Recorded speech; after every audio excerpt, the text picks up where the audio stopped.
नमस्कार. Yes news महाराष्ट्रामध्ये आपल्या सर्वांचे स्वागत. हे जे आंदोलन आहे प्रकल्पग्रस्तांचं चांदुरीच्या,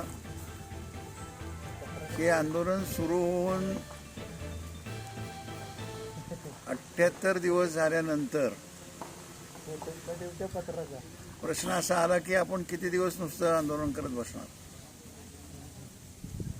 आणि त्यामध्ये खरं म्हणजे फॉरेस्ट बरोबर एक बैठक झालेली होती कोल्हापूरला, आणि पुण्याला कृष्णा खोरे विकास महामंडळाच्या प्रमुखांच्याबरोबर बैठक झाली होती, आणि त्यांचे निर्णय हे सकारात्मक होते.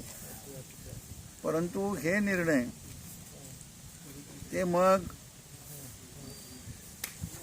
सगळी संपूर्ण जागा खाली करून देणे, जे काही बाधित लोक आहेत त्यांना इथे सगळे पडित इमारती आहेत, त्या पडित इमारतींना पाडून जागा सपाट करून जमीन वाटप करणे, पुनर्वसन कायदा लागू करणे, या सगळ्या पद्धतीनं हे आंदोलन पुढं चाललेलं होतं.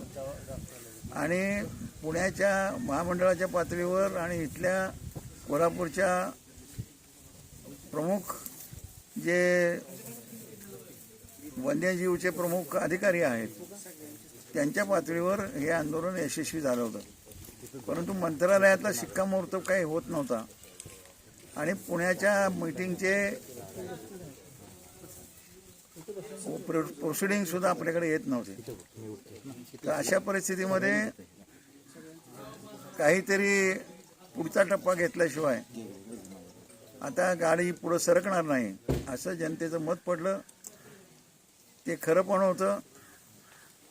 आणि त्यामुळं इतके दिवस बसल्यानंतर जर आता एवढं सगळं मान्य केल्यानंतर सुद्धा त्याला औपचारिक स्वरूप दिलं जात नाही, त्याला लेखी स्वरूप दिलं जात नाही, आणि फायनली बाबा हे तुमचं आता मान्य आहे आम्हाला सगळं, आणि आता सगळा तुमच्या पुनर्वसनाची प्रक्रिया सुरू करूया असं जोपर्यंत म्हटलं जात नाही, त्या अभयारण्याच्या बाबतीतल्या सगळ्या मागण्यांच्या बाबतीमध्ये कारवाई व्हायला सुरुवात होत नाही, तोपर्यंत मग हे मान्य करून उपयोग काय.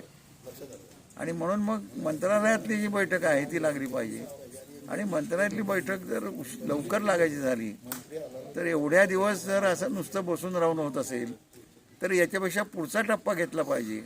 म्हणून बेमुदत आमरण उपोषण अशा पद्धतीनं निर्णय जनतेनं घेतला, आणि त्यामध्ये सगळ्यांनी उपोषणाला बसण्याच्या पेक्षा 6 व्यक्तींनी अशा तऱ्हेने उपोषणाला बसण्याचा निर्णय झाला, आणि त्याच्या दृष्टीनं निवेदनं पाठवली गेली. आज मंत्रालयामध्ये त्या बाबतीतली निवेदनं त्या मंत्र्यांना देण्याचं काम पूर्ण झालेलं आहे. आणि आम्हाला जी माहिती आमच्या तिथल्या कार्यकर्त्यांनी कळवलेली आहे त्यानुसार सकारात्मक प्रतिसाद आहे, लवकरच बैठक होण्याची शक्यता आहे. असं असून सुद्धा जोपर्यंत बैठक होऊन सकारात्मक निर्णय होत नाही तोपर्यंत उपोषण काही मागं घेतलं जाणार नाही. कारण पूर्वी अशा फसवणुका झालेल्या आहेत, तशी फसवणूक आता या इतक्या वर्षांच्या नंतर पुन्हा व्हायला नको अशी लोकांची अपेक्षा आहे. आमची साथ आमची यस न्यूज महाराष्ट्र चॅनलला लाईक करा व सबस्क्राईब करायला विसरू नका.